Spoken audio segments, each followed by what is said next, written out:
Good morning. આજે સવારમાં મેં લીંબુ રસ પીધો અને પછી હું ઓફિસ જવા માટે નીકળી ગઈ. ઓફિસે આજે તો વાતાવરણ બહુ જ મસ્ત હતું.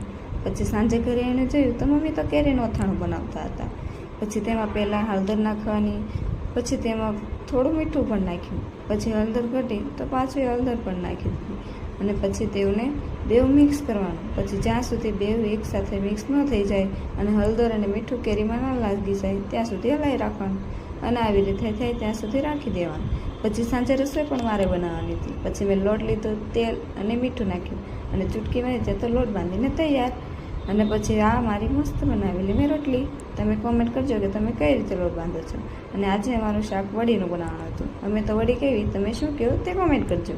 આ ચણાનો લોટ, તેમાં મીઠું, હળદર, મરચું નાખ્યું અને આવી રીતે એને પાડી દેવાનો લોટ બાંધીને. અને જો પૂરી રેસીપી જોઈએ તો કોમેન્ટ કરજો. વિડીયો પસંદ આવ્યો હોય તો લાઇક, શેર અને